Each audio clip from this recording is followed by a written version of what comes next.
Hello, everybody. Hi. Welcome to China Horizons. We're happy to be here in Xizang. It's been several days. I think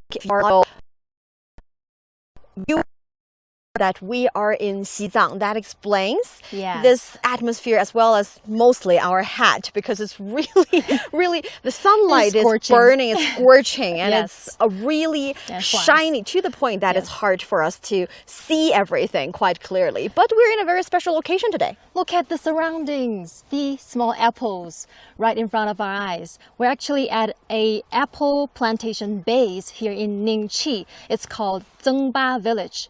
And if you look at the whole area, it covers an area of over 800 mu. So that's around 50 hectares. And it grows over 100,000 apple trees here. That's amazing. You know about what you're doing here, this plantation. Yes. We're not at the exact right season for harvesting of apples, because if you take a look at they're still growing. They're still growing. And I was a little bit curious about it, because I always thought the idea of apple growing, maturing, is that they grow bigger from green to red. But apparently that's different for different species. So for this specific species, it grows together. The color as well as the size would mature together. So, and by the way, that's called 享富. You have to give the name out first. Go ahead.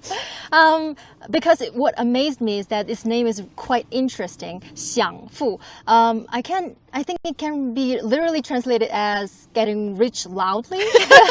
So the character 响 is the sound. 声响, that's the character, and 富 is literally getting rich. I think people are getting really creative when it comes to naming of different species. We know about apples, pears, oranges. That's the kind of words or vocabulary we have when it comes to fruits. But coming here in Xizang, going to the greenhouses, going to different factories, manufacturing different types of, for example, dairy product, meat, agricultural product, we started to learn different species, because species is something very important here in Xizang. You have to find the right species, the ones that can accommodate or can adapt to the local environment to actually settle and be thrive. And here, this plantation site, we are in one, it's a little bit like a huge room without walls and roofs, but that is the look of a very common apple plantation site. And like Xingyu has just mentioned, it covers an area of 800 mu. And here, every year, the yields is also quite impressive. Take a look at the background. Yes, and if you look at the plant side base here, and you'll probably notice this white net-like shelter. Actually, it's used here to resist the harsh weather conditions like the wind or the ice drops. Hail. Which is very common in the area of Nyingchi. So this type of apple trees, they are specifically caters to the living environment here. And I think that's what makes it really special compared to other places across China, where probably for apple trees, they are more likely to be able to adapt to the environment over there. But here, conditions can be a little bit harsh, but they can still survive and thrive. For those of you who have just tuned in, we are in Xizang, and this is the tour trip of China Horizons. We've been reporting on different sites. We've been in a greenhouse. We've been in a specific cultural experience center so that we get to learn a little bit about how to make Tibetan-style paper. That's what you did. And also learn about different scents and different function of Tibetan-style incense. And here today, we are in a plantation sites. Specifically, we're more concentrated on apple breeding, but also other fruits. The reason we're here is that this place is a relatively new place. It has only been started since 2022. And I asked the question quite a lot when it comes to agriculture. What makes it hard, or what makes it challenging to start your specific industry here in Xizang? What are the advantages? What are the disadvantages? What makes it possible for this apple planting, or in the previous times, cherry planting or watermelon planting possible here in the plateau. Because after experiencing here several days, especially for Xingyu, because this is your first time in Xizang, the environment is definitely different, and the condition is definitely different if you compare the situation to Beijing.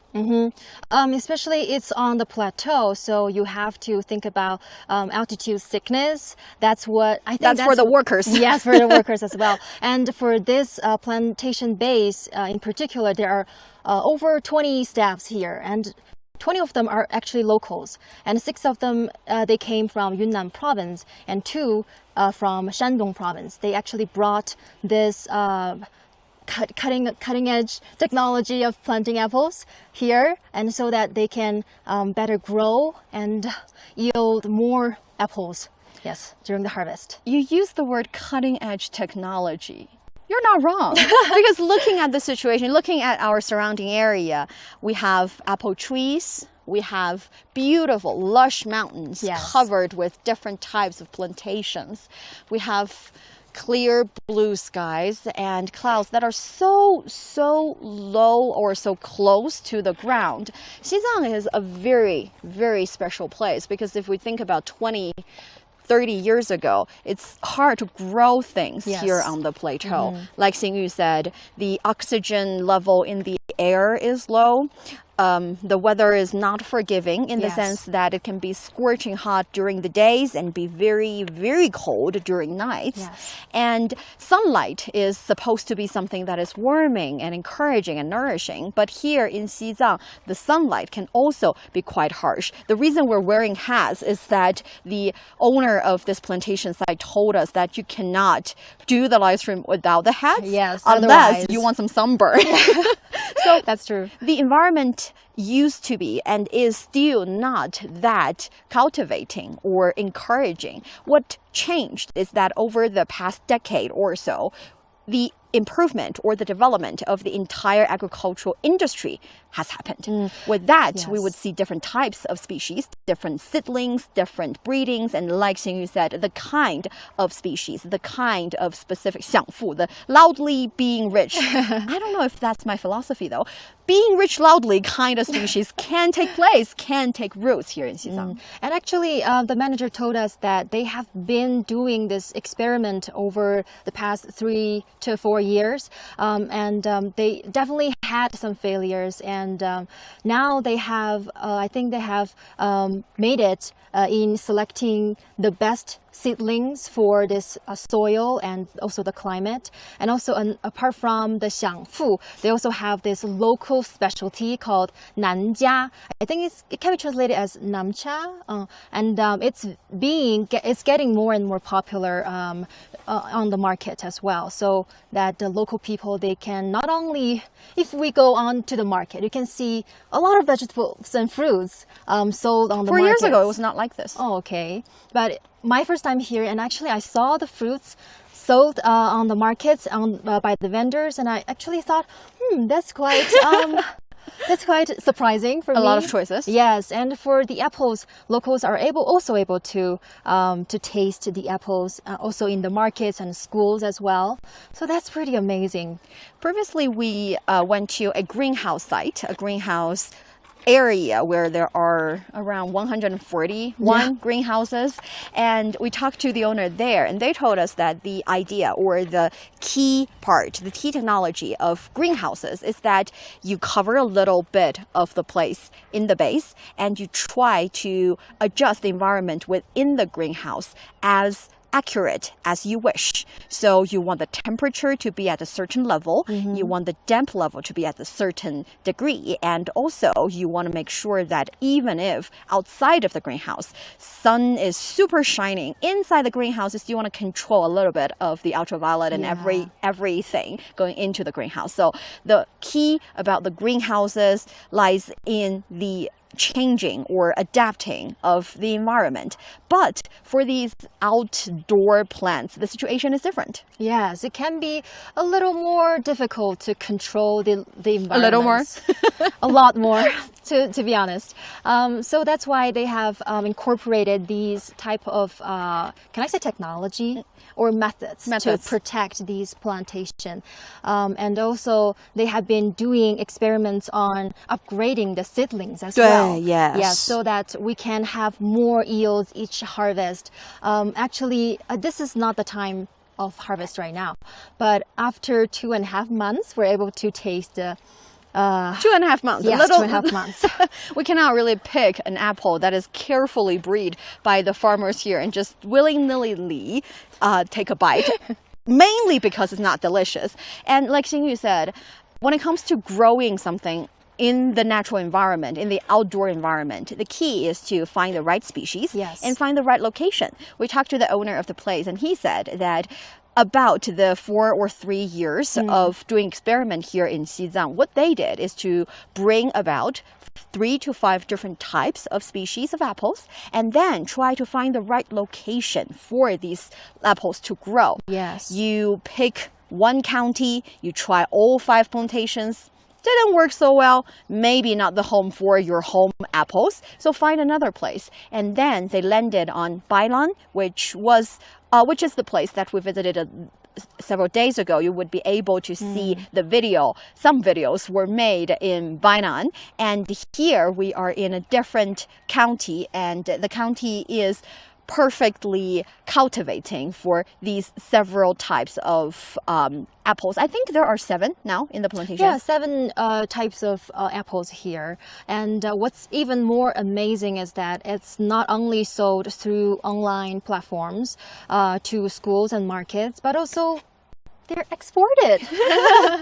To where? To Nepal. Yes, Nepal. Last year. I think that's the first. One of the first in Xizang as well to import vegetable and fruits to other countries. So last year they imported over 560 tons of apples from Nepal, Nyingchi to Apple. So that's I think that's the first, just the beginning. Yeah, in the future they might also export more fruits to other countries like India, and they're planning to do so. Yes. Besides apples, we also saw some plants, but I am no expert in agriculture, which is why I cannot really tell the difference between different trees. Yes. We've seen some apple trees, and back there are cherry trees. By the way, cherry is also big here in Xizang for some reason. There are so many different types of cherries. I think it still has something to do with the plant being able to endure the environment now, the new species.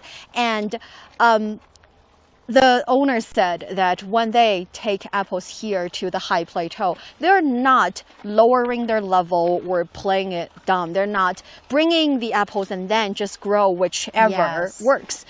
It still has a lot to do with selecting the right species and finding the different types of apples. For example, some apples would perform very, very well in the sense that they're very sweet, they're crunchy, they have a perfect blend of sweetness and sour in, and there are some other apples that the level of sweetness in the apple is not so high, so that it caters to the need of the market when people wanted to have a healthier diet, especially those who wanted to, watch out their carbon, make sure that the everyday intake of sugar or carbon dioxide in their diet is limited. So you cannot really give them super, super sweet apples, even though you can. And they are also working on developing apples that are specifically for juice making. Juice making. Oh, interesting. I think that must be a little more sweet than other types of apples growing here. Yes, and the texture would be a little bit different. Yes. I want to be frank with you. Before the live streaming, I was thinking whether or not I can take a bite of an apple. And I took a bite. And the texture was not there yet. It was not mature just yet. Because they still need around 2.5 months, which is still a long time. And we are looking at some of your comments here. Thank you so much for tuning in. This is China Horizons. I'm Niu Honglin with Xingyu here in this apple plantation. We find it a little hard to catch our breath because it's still high plateau area and also we're talking nonstop. But the fact is, standing here, looking at the beautiful mountains and standing right in the center of a plantation area, the oxygen level is quite well. And it makes me want to stop talking and just sit there and enjoy the view, and that's how soothing it is. Refreshing. Yes. And from talking with the manager, I can see that they are really putting emphasis on the quality, like you said. They're not just planting the average apples here. They are doing research and they're doing experiments and they're growing and growing. And after failure and failure, they have just developed what they think as the good quality, high quality apples so that they can be exported to other countries and to other places. So I think that's a story of resilience and inspiring also. Yes. The relationship between human and nature is tricky. We take advantage of the nature for sure, but at the same time, we want to reward the nature. Just yesterday, we went to a cold fish plantation site, and in the plantation site, the owner said that most of the fish they breed are not for eating just yet.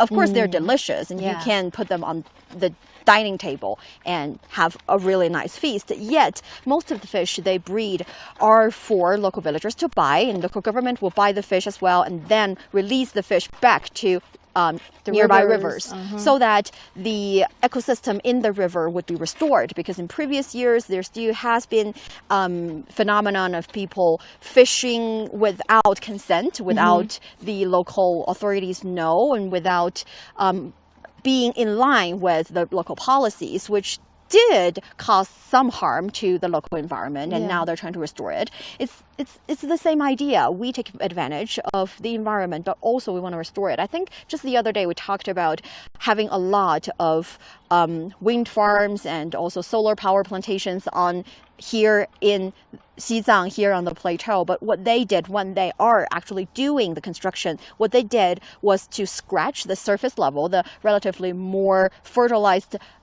area or part of the soil, and put them aside. And then they build the construction, they build the plantation, they install all of the let's say, huge factories and huge equipment. And once they once they have everything in place, they would put the soil back and then put some seeds of grass in, so that that area would not stay barren. It will grow. And now examples have already shown that the level of plantation coverage on the area where the plantations are built has already surpassed the area without the plantation. And that is the kind of relationship humans are having with the nature. And here in Xizang, here in this apple plantation site, it's the same idea. We try to negotiate a little bit and cooperate a little bit with nature, seeing whether or not this species would perform well, and trying to figure out how to make sure that, for example, one specific type of apple is not absorbing too much of the fertilizer in the soil, so that other plants would not be able to grow well. And I think the owner said that in order to find the exact right type of, they're not just yet for the perfect type, perfect species of apple plantation, because it takes around 5 to 8 years. And he said, I think specifically, he said, if this special type of apple perform really well this year, it doesn't mean it will perform well next year. Right? It's so hard.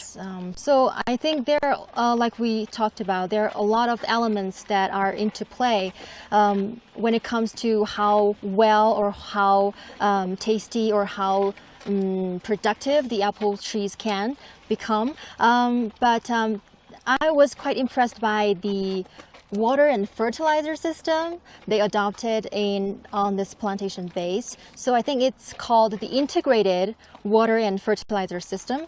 Basically, we'll be able to see exactly what it means a bit later. With let's say the equipment and everything. But I get your point. When we are having a relationship with the nature, technology helps.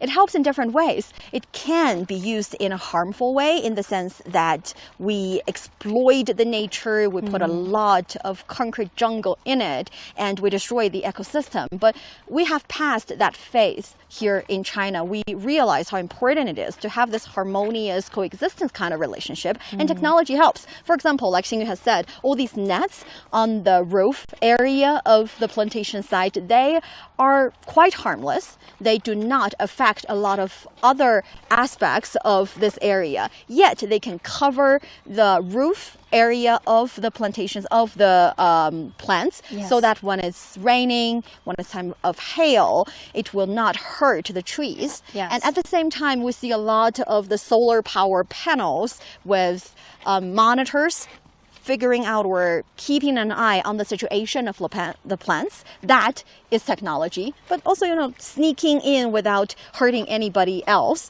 And also at the same time, like Xingyu said, the idea of watering the plants in a more specific and more scientific way is also here. Yes. Like I said, the water fertilizer system. Yes, the system. You can see it right here. Yes. If we can go over there. Right behind the black film.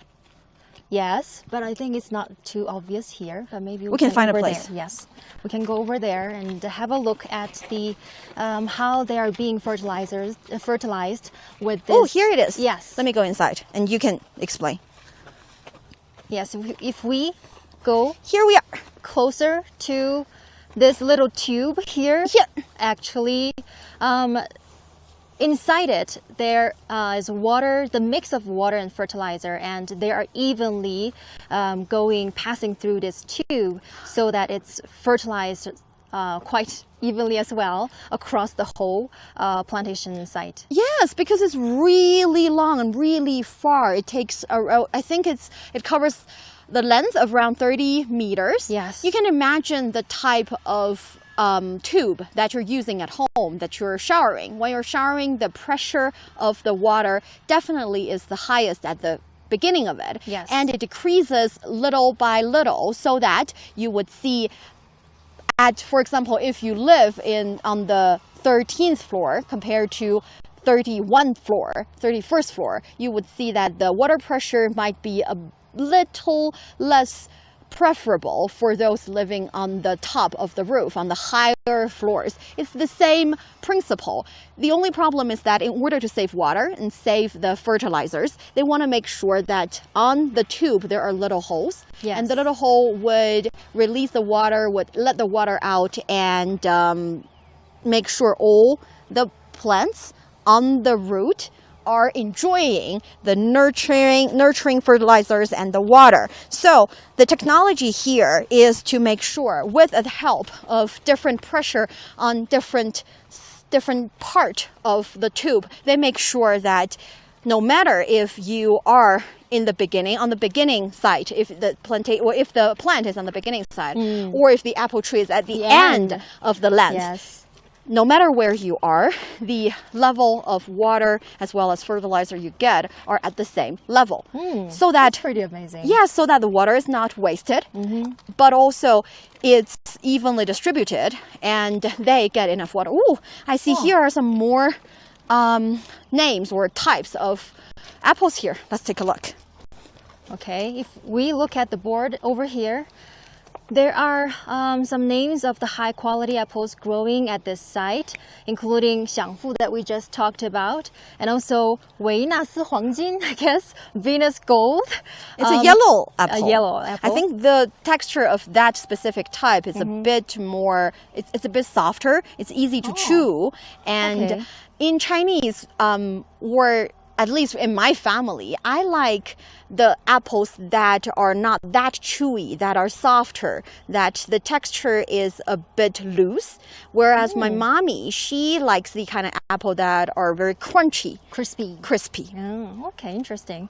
And then from that, we also have a 鲁丽, 芹翠, 甜酒月. Okay. So many different types. Are really, okay. Also, 水蜜桃. I thought that was a peach name, no, it's a but peach actually name. It's not. It's a type of apple. And they are, the manager told us that more female consumers, they are probably favor this type of apple because they have this very good balance of sweet and sour. Yes. So that a lot of flies here. Yes. Yeah. So you can see that there are actually a lot of plenty of species of apple growing here. We are looking at many comments. Hello Okay. to all of you. Thank you for tuning in to our live streams. Kenny is saying fresh apples are great. Yes, I picked one just from, as long as you're having them when they're maturing, it's great. I just had a bite on one that is just a baby apple, not so good. But I can still already taste the apple taste. I don't know if you have that way of saying in your language. In Chinese, if you want to say something that is with a specific, very typical and unique kind of taste or color or look for this specific species, you can say a taste, for example, an apple. In Chinese, we would say the apple tastes really apple. You know what I mean when I say that, right? Because it has that apple taste. And even it's not maturing just yet, it already has the apple taste. I can see a beautiful harvest this year. And we have also friends saying, learn Chinese, Sweet Center for Sustainable Food System. Yes, it's quite sustainable. They've picked the right place for the right type of plant. And they are benefiting not only those in the market who are fan of apples, they're also benefiting those living nearby in the nearby areas by working in the plantation. Actually, I was told that before 2021, local people, they plant apples just in a small scale. It's just like their individual farming. But nowadays, we have this giant plantation base so that local people, they can come and work here, and the production and also the yields can also benefit the local people as well. That's pretty good. And also Rick is saying it's amazing to see how China has used technology to improve the lives and well-being of the people of Xizang in ways they simply could not have done just by themselves. Yes, because here in this plantation, the technologies, the seedlings, the samples are brought by people from Shandong province. And another plantation we visited, or another, I think the cold water fish plantation we visited, the technology as well as the fish themselves. Well, the fish are local fish, but the technologies are brought by Guangdong, by people from Guangdong province. And in Lhasa, I don't know if you noticed this, there are a lot of roads named after the provinces, the cities, the places around the country. And that is because initially it was people from those areas who have come to Xizang and started to do something in the industry that they are really good at. And they plant the seeds, not the seeds of apples, but the seeds of thriving of industries in Lhasa, in Xizang. And now we're looking at some of the results. So people from across the country, they're coming here, they're brought in some technologies here and to help the local environment and local industries and ultimately helping the local people. That's, supporting each other. That's and look at that over there. That is your what about our seedling over there? Okay. That's our little secret that we put here so that we would be able to show you this. Okay, look at this little jar over here. Can close up to the bottle. Actually, inside it's a small seedling. And what's special about this seedling is that there were some procedures to make this virus free so that it can grow better on the plantation site. And underneath, it's the nutrients that the seedling needs. Yes, that's the seedling base over there. There's an experiment whole site over there. There's I think thousands of them. Yes, it's so inside. beautiful. Yes. Different jars sitting together very, very tidily, which is very soothing for those who want things to be tidy. Definitely. And inside, it looks like a lab. It's very bright. The only thing that we find a little bit regretting is that we cannot go inside because it has to stay perfectly clean and perfectly free of virus. And because again, we talked about the relationship between human and nature. It's not only about the land, but also about the plants. If you allow the plants to grow by themselves, they will thrive, but they will not give you as delicious and sweet apples as you want to consume because it's not their job, to be honest. We want to cultivate them to the type of plant that can grow a lot of sweet and delicious apples. We want them to be resilient to the environment. We want them to be able to grow on the land for several years, but not just 1 year, one batch of apple, and you have to do everything all over again. So there are so many criteria. And one is to make sure the plants are resistant to different viruses, like Xingyu has said. Yes. So if you allow them to transmit or to grow or to fall in love, two trees fall in love, having new trees growing from the ground, then you cannot control anything. So what they are doing here is to cultivate the seedlings. They would cut the tip of the branch, which contains the least level of virus, and then they put that little branch in the little jar and then in the lab and cultivate them around 3 months. After 3 months, they would be moved to another more meticulously managed little greenhouse area for them to grow. And after growing, they are virus-free apple trees that can grow here or can be exported to different areas. I think they are exporting some of those seedlings to overseas. 10,000? 100,000 seedlings to Nepal just last year. Yes, and finally, we're here in the lab that Xingyu is quite curious about and asked curious about. And I was very amazed to see that this integrated water and fertilizer system over here, this whole technology was actually imported. If you can see the tubes and also the giant jars over here, that's pretty. Probably if you haven't been to any plantation site, you haven't probably seen this before. But definitely this is one of the latest technology being used over here. The basic is to mix the water and fertilizer together so that you can make better use of the fertilizer and also save water as well. Yes, we were told by the owner of the place that it saves 50% of the water and it improves the efficiency of the fertilizers by 30%. Quite impressive. Yes. And he was so everyday calm about it. He was saying, these are so simple. They are like fertilizing equipment for dummies. Everybody would be able to use it. But we know how hard it is to go this far, to be able to bring all these to Xizang. Yes, that's right. And we also have friends saying my grandmother used the softer yellow apples to make pie, and they had an orchard, and it was an important part of my life growing up. Yes, fruits are important parts of us growing up. When I was a little girl, I still remember that it was apples, pears, peach, bananas. Those are the major fruits. Oranges, for sure. Watermelons. Pineapples are relatively rare. Mango, I only started to have mango when I was, I think, in my primary school years. So at that time, fruits in general, not only here in Xizang, but in general in China was not as abundant as today. Now we're looking at variety of fruits. We are looking at those different types of fruits catering to the needs of very, very picky people. You want them to be sweet, yet you do not want them to contain that much sugar.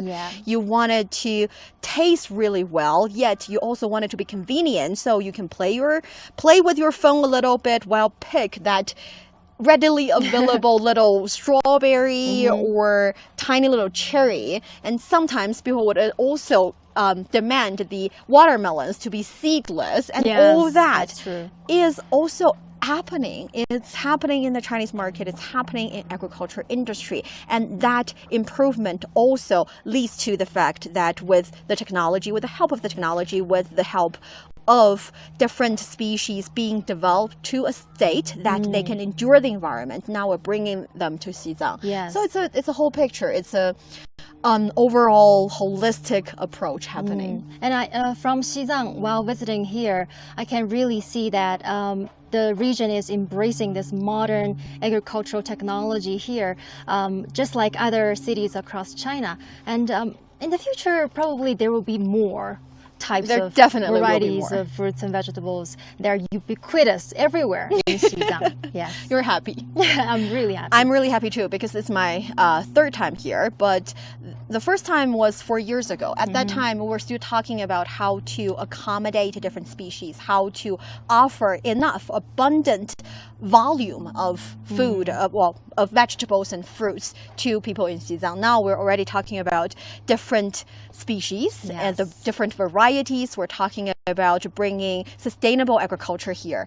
We're talking about making sure these are purely organic. We're talking about having different types of apples. Some are sweeter, some are sour, some are for dining tables, some are for juice making. So the improvement is also quite splendid to me. I can see the development results, and that is also making me super excited about going back here, coming back here several, 1 or 2 years later. Yes. So during the entire business trip, because if we do not have an impromptu live stream, this might already be the very last live stream, but you will still be able to see many videos of this China Horizons We're in Xizang business trip. So for Xingyu, which one leaves you the deepest impression? Oh, so many good memories here. I feel like I'm getting a little bit emotional, but I feel like before coming here, this place was really remote, and the thought of getting this altitude sickness just stopped me from getting here. But once I stepped my feet onto this land is really magical, and its rich culture and the thriving industry over here, I'm pretty amazed. And definitely I will come back again. Yes, that's the beauty of Xizang. You come here, you have some ideas about it before coming here. You reinforce some of your positive stereotypes. It is very beautiful. It is like living definitely outside of the mega cities where people are scarcely populated, where you get to sit there for 10 minutes without talking, without checking out your phone, because you're basically being swallowed in a good way by the nature, and you're surrounded by nature, and you are carefree at that moment. But at the same time, you would also, every time I visit, I break some of the impressions that I had before coming here. Some of the ones that, for example, before the first time I thought I would not be enjoying this many types of fruits and vegetables. And before this time, I thought I would only be seeing the expanding of scale of these plantation sites or the greenhouses. Yet now I'm looking at not only the expanding of scale, but also different technologies being used, and also different plants, different apple species. Like the owner said, they are also selling the apple species to other plantation base. They're also selling the apple trees to some households. So you can plant your very own apple tree in your yard. Enjoy the view. Maybe it won't be as tasty, but it can definitely grow. And for those of you who are watching the live stream, this is Niu Hongling and Xingyu, and we are doing a China Horizon live stream. During our business trip, touring, reporting trip here, we've visited so many different places, some located or concentrated on agricultural, some are different industries, live streaming platforms, logistics sites, and also, of course, the splendid and rich culture. And all that have left us deep impressions, and hopefully through our lens, through the camera, you've experienced the same thing. So if you have any questions, anything you want to see for the following days, any interesting idea or anything you want to share about Xizang, please let us know in the comment area. And in the future, we'll try to bring you to different places in the country with our China Horizons special program. Thank you so much for being with us this entire time, and we'll see you next time. Bye-bye. Bye-bye.